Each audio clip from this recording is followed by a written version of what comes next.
আমি এতক্ষণ ধরে তন্ময় হয়ে সকলের বক্তব্যই শুনছিলাম।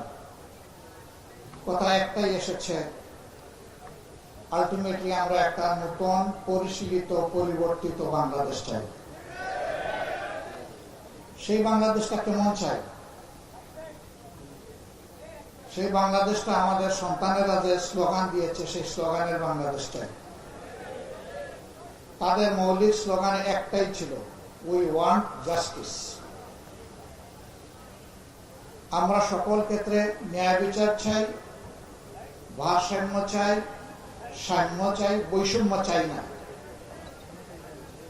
যে দেশ এবং সমাজে ন্যায় বিচার প্রতিষ্ঠিত থাকে সেই সমাজে কাউকে অধিকার চেয়ে নিতে হয় না। রাষ্ট্রের দায়িত্ব হয় যার যার অধিকার তার হাতে তুলে দেওয়া। এই জায়গাটাই আমাদের সবচেয়ে ক্ষতিগ্রস্ত হয়ে আছে। আর এর মূল কারণ হলো আমাদের অগ্রহণযোগ্য বিধ্বস্ত শিক্ষা ব্যবস্থা।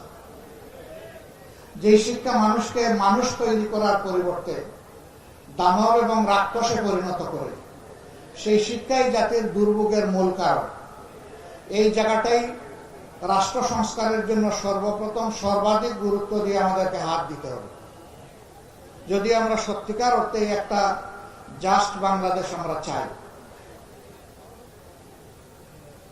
শিক্ষার এই পরিবর্তনটা আংশিক নয়, বড় ধরনের পরিবর্তন এখানে লাগবে। অন্য কথায় বলতে গেলে একটা রেডিক্যাল পরিবর্তন লাগবে। সেই শিক্ষাটা কেমন হওয়া উচিত? অবশ্যই সেই শিক্ষাটা নৈতিকতার সমৃদ্ধ এবং জাগতিক উৎকর্ষের চরম সীমায় পৌঁছানোর শিক্ষা আমাদের হতে হবে।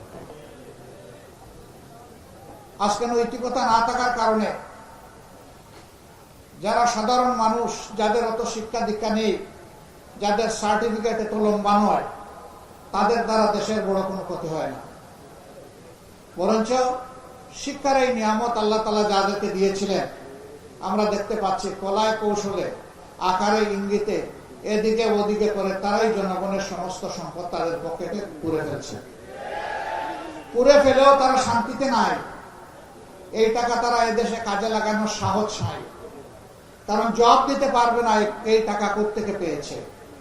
এই জন্য জনগণের টাকা পকেট কেটে এখান থেকে সংগ্রহ করে সমস্ত টাকা এখন বিদেশে পাচার করে দিচ্ছে। এ পর্যন্ত যে তথ্য এসেছে তাতে 26 লক্ষ কোটি টাকা সেই 15.5 বছরে বাংলাদেশ থেকে পাচার করা হয়েছে। আফসোস, এই সরকার খুব বড় গলায় অমুক চুর তমুক চুর মানুষকে এই ধরনের অপমান করত। জাতীয় শীর্ষ নেতৃবৃন্দকে অপবাদ দিয়ে লাঞ্ছিত করেছে, কষ্ট দিয়েছে। সবচেয়ে বেশি আক্রোশ মিটিয়েছে উলামায়ে কেরামের অসহ্য যন্ত্রণা। উলামায়ে কেরামকে কোনোভাবেই সহ্য করতে তারা পারেনি, যার কারণে আমরা দফায় দফায় দেখেছি যারা ইমানদার দেশপ্রেমিক মানুষ তাদেরকে সবচেয়ে বেশি অপমানিত করা হয়েছে।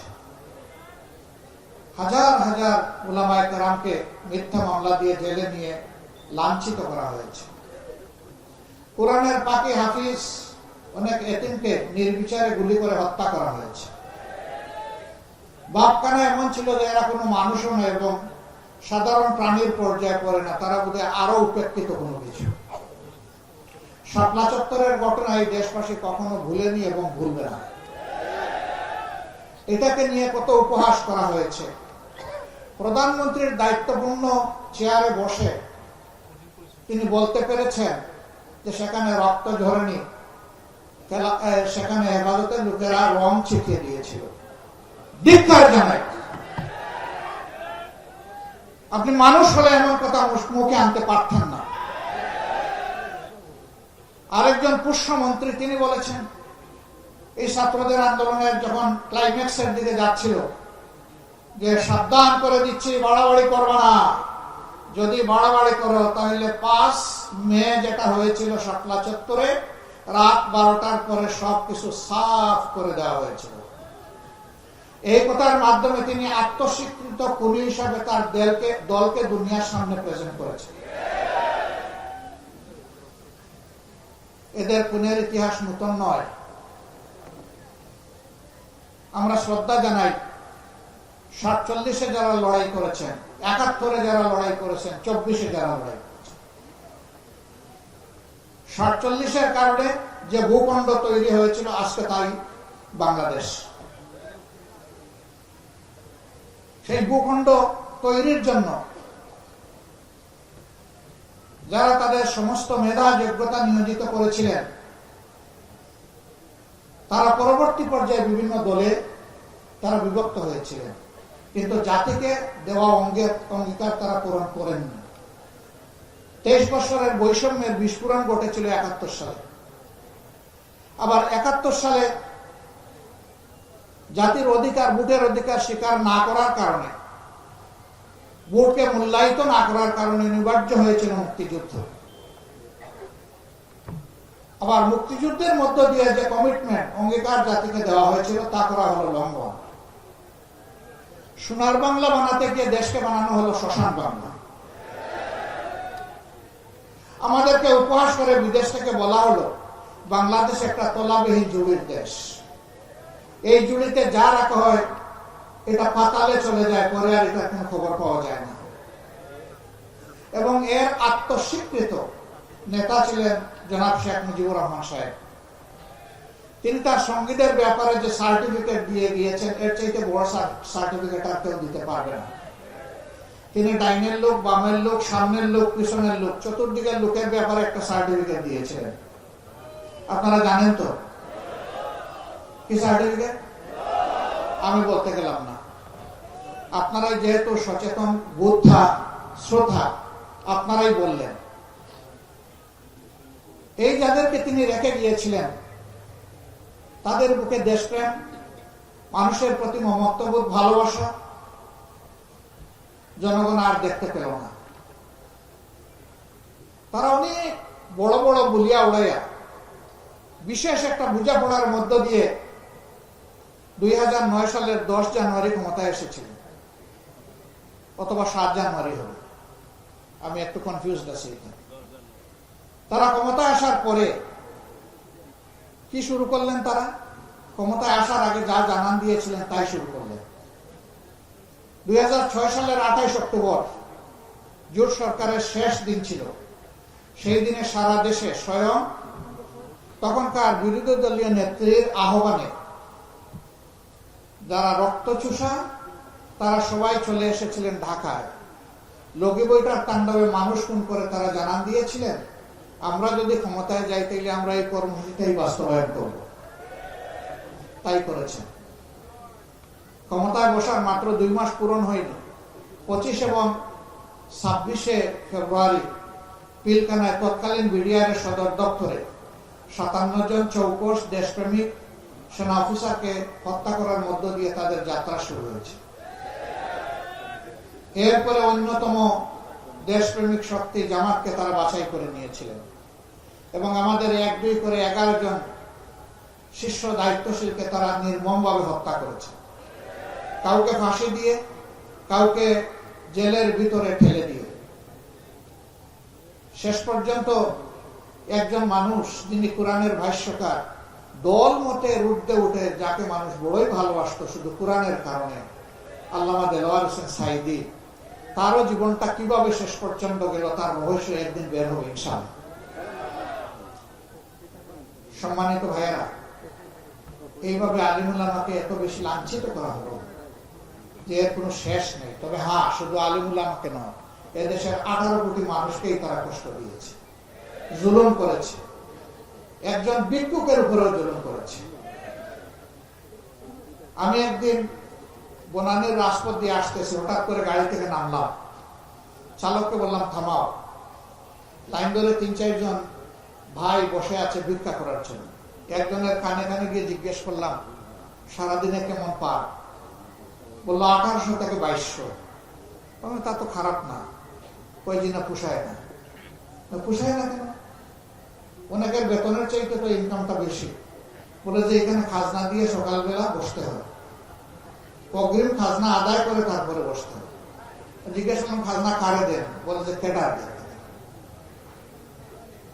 তো রেট কত? কই এক এক জায়গার এক রেট। তারাও তখন ক্যাডার বুঝতো। ক্যাডার আমরা বুঝতে পারছি তো এই ক্যাডার কারা। এরা এতই নিচু মনা যে আমাদের ভিক্ষুক ভাইগুলার কাছ থেকেও তারা ভিক্ষা নিত।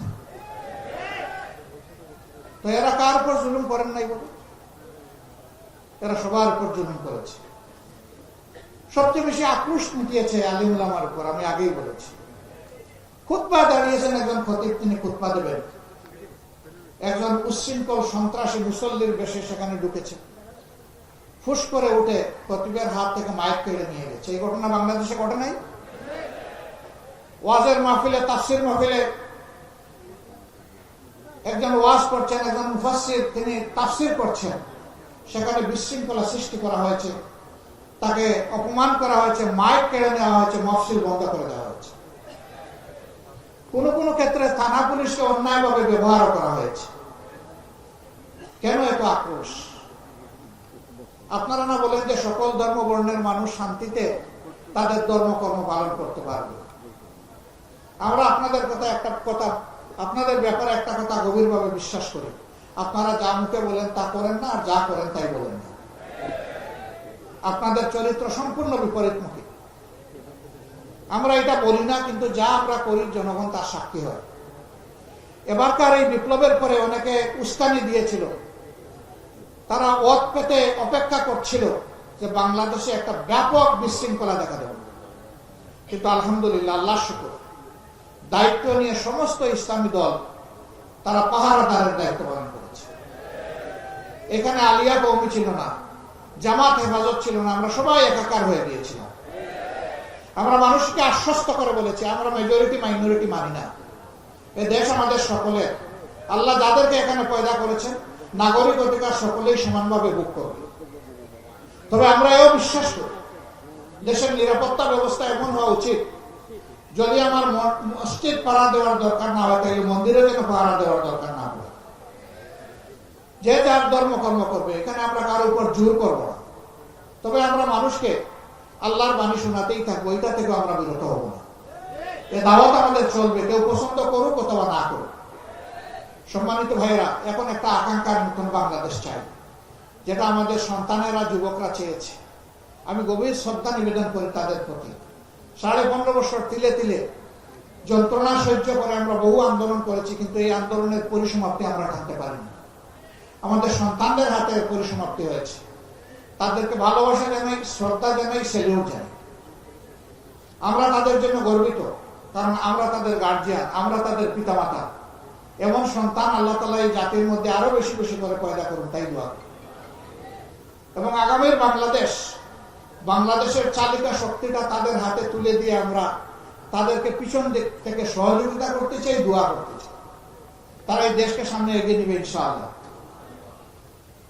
আমরা সেই বাংলাদেশের অপেক্ষায় আছি এবং গভীরভাবে বিশ্বাস করি যে যেমনটাই মনে করো, সমস্ত সৃষ্টির স্রষ্টা যে বিধান দিয়েছেন তার বাইরে মানুষের জন্য কোন মুক্তির পথ খোলা নেই। একমাত্র পথ হচ্ছে আল কোরআনের শাসন। এই শাসনের জন্য একটা জিনিসই প্রয়োজন, ঐক্য। তারপরে কি ঐক্য, এরপরে কি ঐক্য। এর বাইরে যাওয়ার কোনো সুযোগ নেই। আর যেন আলিম উলামা ইসলামের দলগুলার মাথার উপরে কেউ কাঁঠাল ভেঙে খেতে না পারে, সেই ব্যাপারে আমাদেরকে সজাগ হতে হবে, সোচ্চার হতে হবে। আল্লাহ তাআলা আমাদেরকে হৃদয়ের কাছাকাছি এনে দিন। আমাদের মধ্যে উলফত মহব্বত আল্লাহ তৈরি করে দিন। ভাই হিসাবে আমাদের মধ্যে আল্লাহ তাআলা বুনিয়ানুল মারসুসের নিয়ামত দান করুন। সকল প্রকার হীনমন্যতা, সংকীর্ণতা থেকে বের হয়ে উদারতা এবং ভালোবাসা দিয়ে আমরা যেন পরস্পরকে জড়াইয়ে ধরতে পারি, সেই তৌফিক আল্লাহ তাআলা দান করুন। আমি খেলাফত মজলিসের আজকের এই অধিবেশনের সার্বিক সাফল্য কামনা করছি। আবারও আমাকে এখানে দুটি কথা বলার সুযোগ দেওয়ার জন্য আমি আমার পক্ষ থেকে এবং সংগঠনের পক্ষ থেকে গভীর কৃতজ্ঞতা জ্ঞাপন করছি। আল্লাহ আপনাদের সকলের হায়াতে, সিহাতে, ইজ্জতে, ইলমে, আমলে এবং রিজিকে বারাকা দান করুন। আসসালামু আলাইকুম ওয়া রাহমাতুল্লাহি ওয়া বারাকাতুহু।